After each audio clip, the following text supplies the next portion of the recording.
It is time to go live. Good Monday morning, May 5th, Cinco de Mayo. Hello, welcome. My name is Keith. I am a professional developer and have been for over 30 years. And I stream Monday through Friday on Twitch, on YouTube, and on LinkedIn.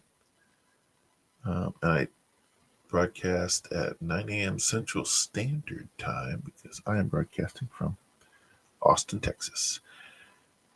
In Texas, we probably spend a little more time thinking about Cinco de Mayo than other states, potentially. So, happy Cinco de Mayo. Hey. So on the stream, we talk about what's going on in the tech job market. We talk about news stories that may be affecting programmers, the tech industry, or the wider business sector. And but the real reason why I created the stream is just a place to hang out. It's a place to check in every morning for people who are in the job market. They're searching for a job. Maybe they've been laid off. Maybe they just got out of college. We got finals coming up this week and last week in a lot of colleges. Some graduating seniors. Maybe trying to get a jump on the job search. If so, welcome. And if you throw a question in the chat, I'm happy to engage. So feel free to do that. Let's go to some job numbers. So these are numbers that I've been tracking for almost 3 years, but they result in 3 graphs: the last 7 days, the last 6 months, and the last year. We hit kind of a bottom last week, and so we're climbing out of that bottom.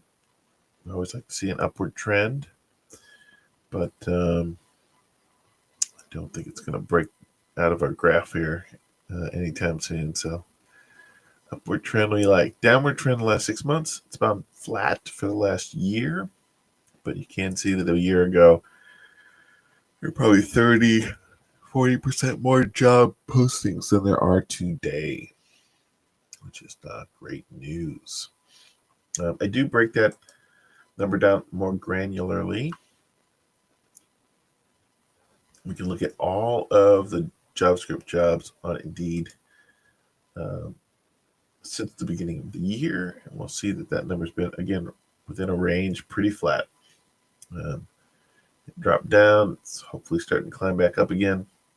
The red line here is for remote jobs. Remote jobs are jobs that you can apply for no matter where you are. So I've got a friend who's in the job search, and he was sending me remote job postings that he's come across, and some of them were pretty funny. It's a weird world of tech hiring out there. But that number's been relatively flat with all this talk of return to office. And we're seeing some dip, but it's not nearly as much of a it's not as pronounced as the overall jobs.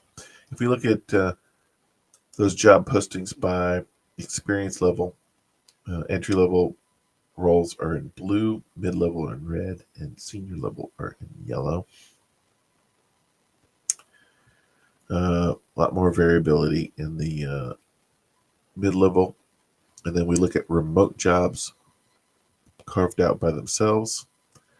The senior level and entry level roles have been pretty much the same throughout the whole year, but there is where we are losing ground is in those mid level remote roles. Yeah. So that's where we are. I spend a big chunk of my day on LinkedIn. That's where the tech world kind of does business. It's where recruiters are out looking for potential hiring candidates.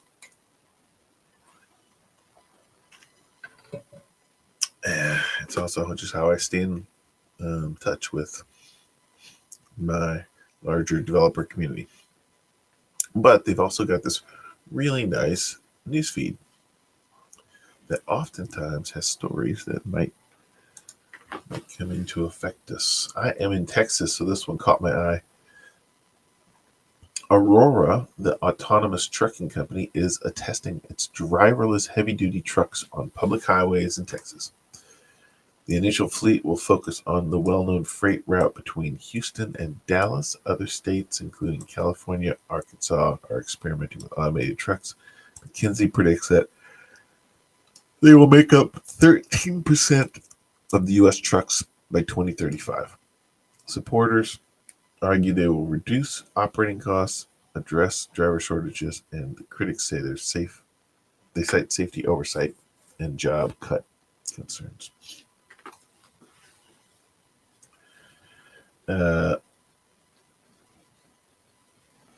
So I am in Texas. I am not in Houston, nor am I in Dallas. I'm in Austin. So if you're not familiar with the geography of the state of Texas, I'm not really close to where this would be. I mean, it's a handful of hours away from me, but it's not the kind of thing I would be bumping into, which is kind of interesting.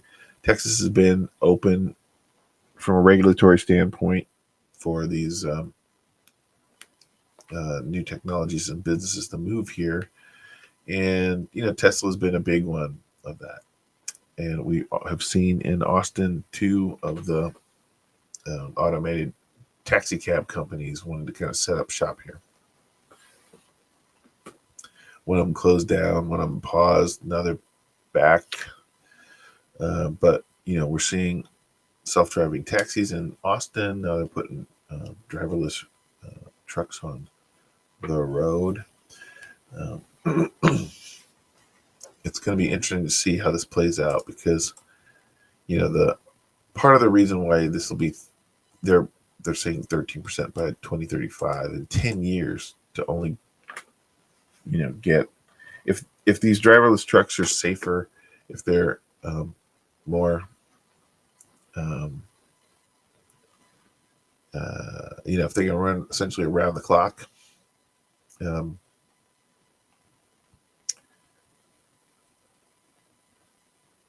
there's going to be a financial incentive for companies to add these. But if you just bought a brand new truck today and paid hundreds of thousands of dollars for it, or however much they cost, I don't actually know, but I'm guessing hundreds of thousands of dollars, and those things last at least 20 years. So, again, it's nice to know that we have a better electric technology available for vehicles, but unless all of the manufacturers of gas-powered engines shut everything down, tomorrow there would still be people who bought, cars today that are not going to be throwing them away and getting electric cars.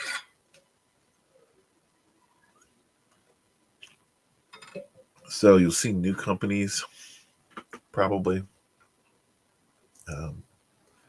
maybe gravitating towards these, so they don't have to when they're buying new stuff. But old companies have been around. You're going to see these human-driven trucks for quite a while.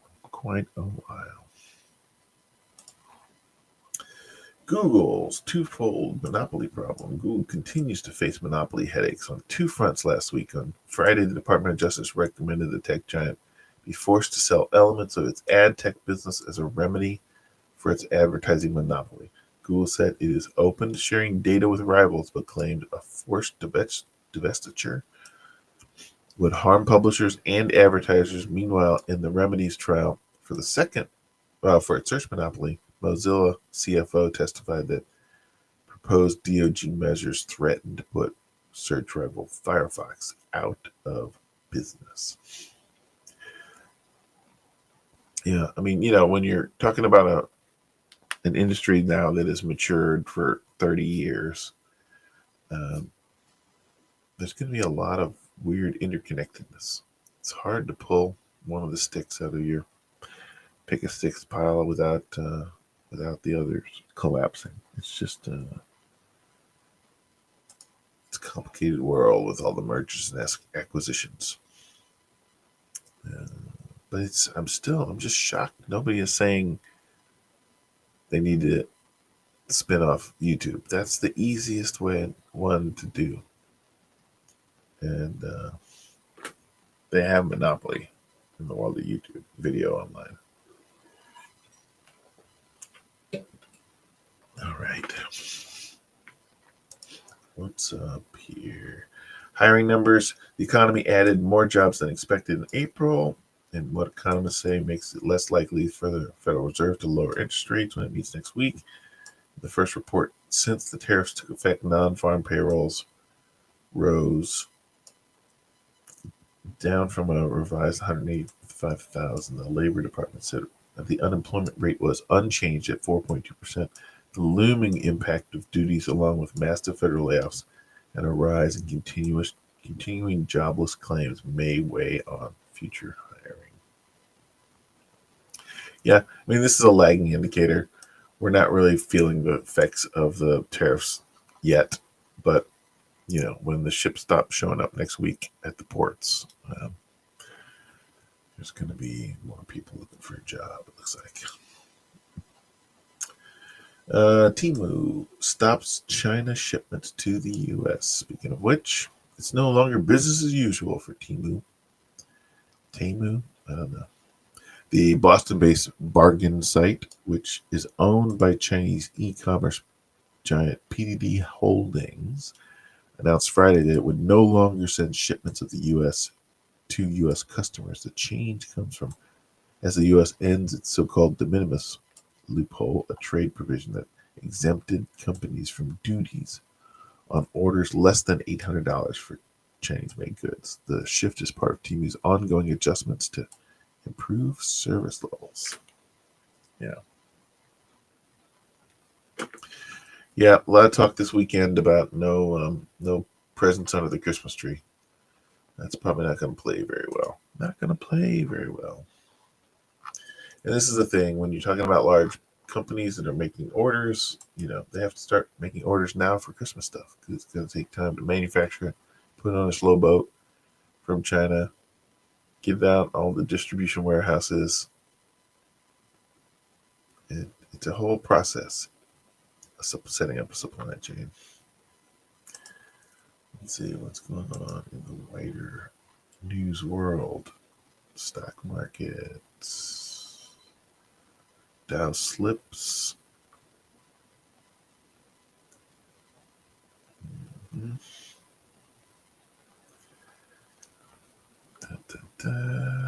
You guys watching Last of Us Season 2? Episode 4 dropped. I have not. I'm going to just binge it all when it's done. I watched the first season with my son, and he's in the middle of finals this week, and so we were like, why don't we just get through it all, and then we can spend a weekend binging it once he's out of school. So that's our plan. Robert wants to make that Alita sequel. He won't break up those sets. They're still down there in his studio.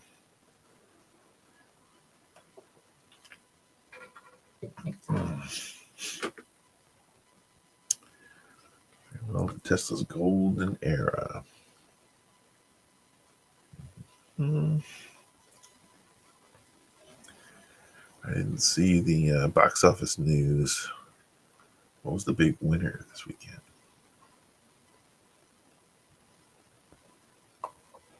Digital currencies.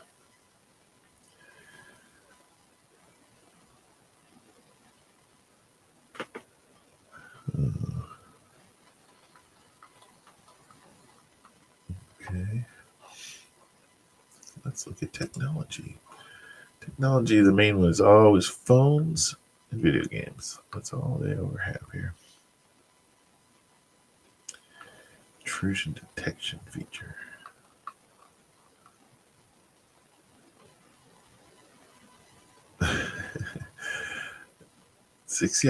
dance sessions, simulate sex, and ketamine inside the world of hardcore VR ravers.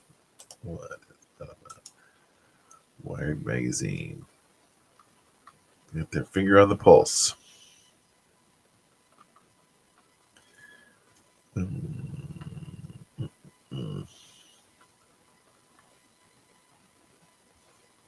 Northern Lights. I've never seen the Northern Lights.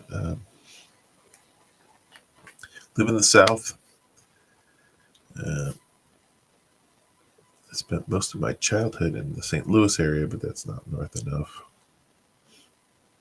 But that's one of those bucket list things I want to check out for sure. Okay, what do we got? Video games. That pre-order went well for a Nintendo, considering all the hubbub that they were getting about the price.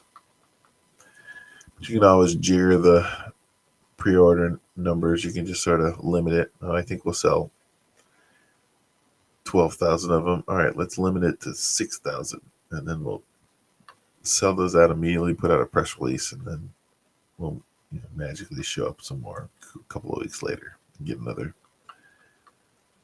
round of press about it. Hey, they're back in stock. Go get some more. Let's look into complaints about washed out HDR streams. Okay, good.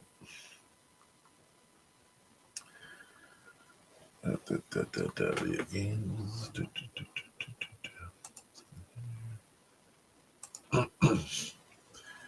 Artificial intelligence. AI hallucinations are getting worse even as systems become more powerful.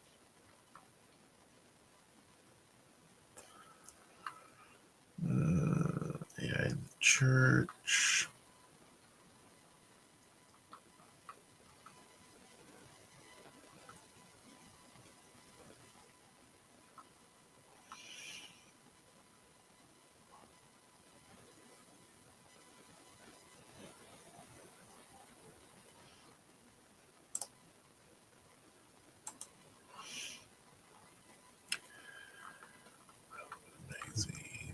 Yeah, may exacerbate inequality at work. Here's how experts should think.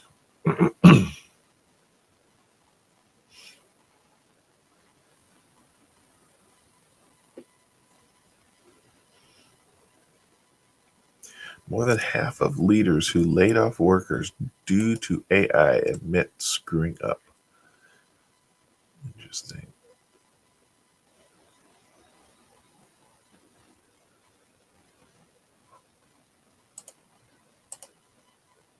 Time to get concerned. Klarna, UPS, Duolingo, Cisco, and many other companies are replacing workers with AI.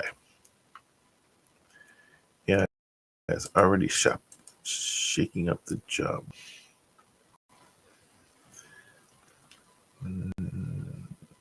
Digital currencies don't care. Microsoft stealing Amazon's thunder in the cloud. Better at everything. How AI could make human beings irrelevant.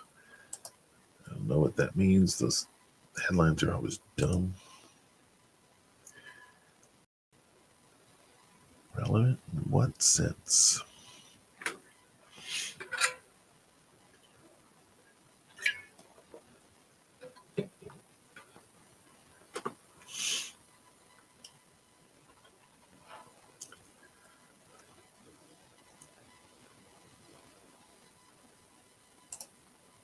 Yeah, this is the thing I've been talking about for quite a while, 6 months at least,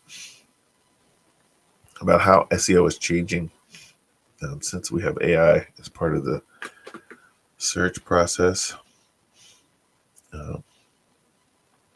Because then your SEO is really optimized towards the robot crawlers that are crawling your content. But even that doesn't guarantee you're going to get traffic.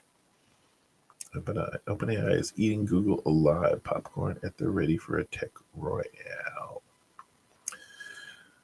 The great cognitive migration, how AI is reshaping human purpose, work, and meaning. Lots of these stories right now. How does AI think, or does it?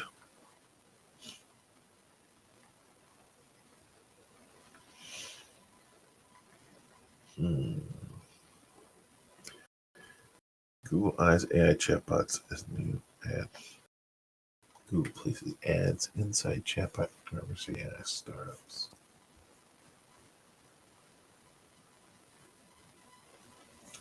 Google AdSense to show ads on AI chatbots.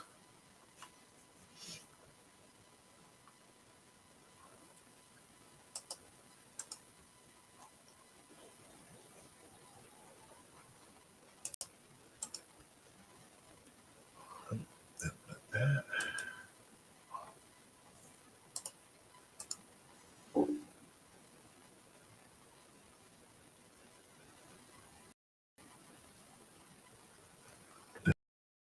Nice. Artificial Intelligence Group G42 to expand in the U.S. Wireless AI. Yeah.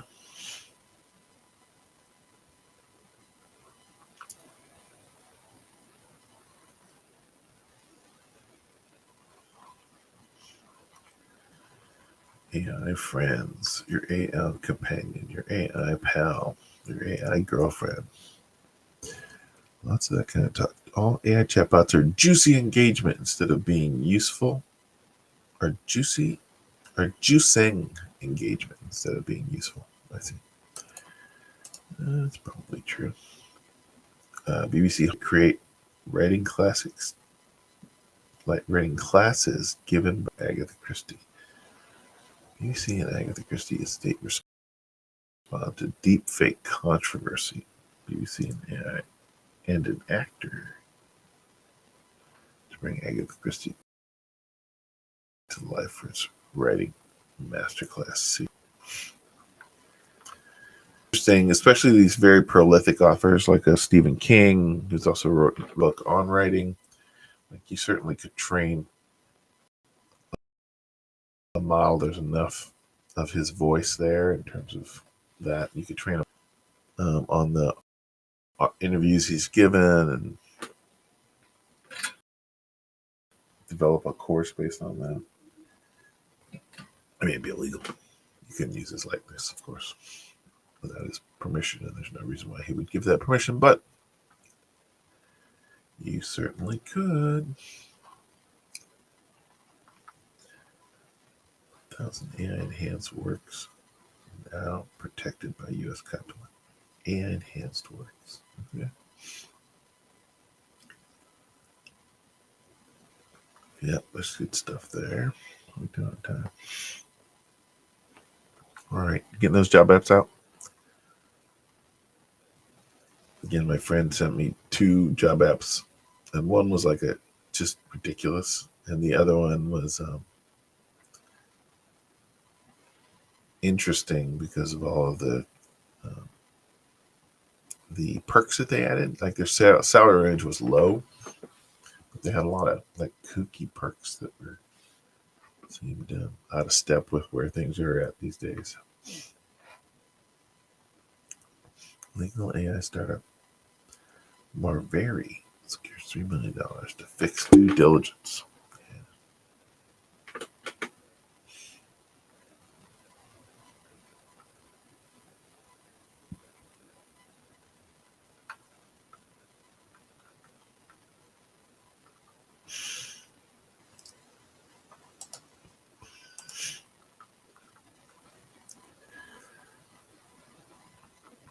AI agent deployments will grow 327% during the next 2 years.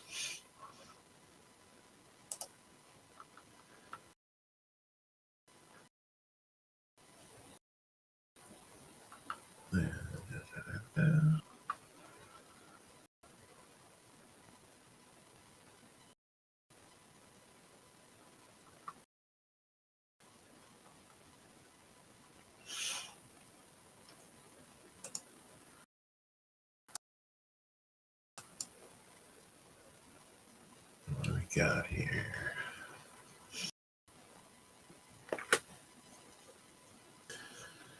What's your week look like?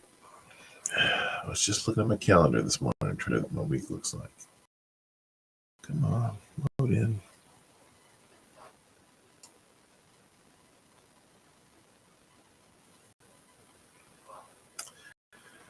was not as I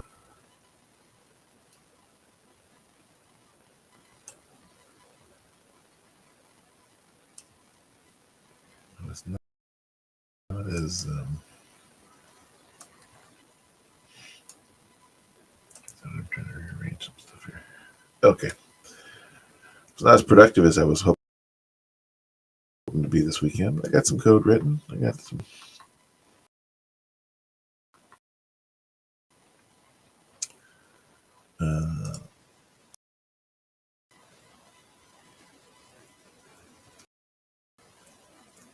oh, why is my slow today?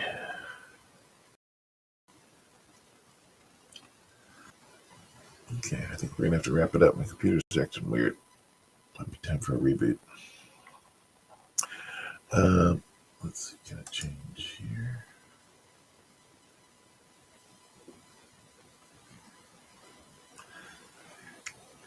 Okay.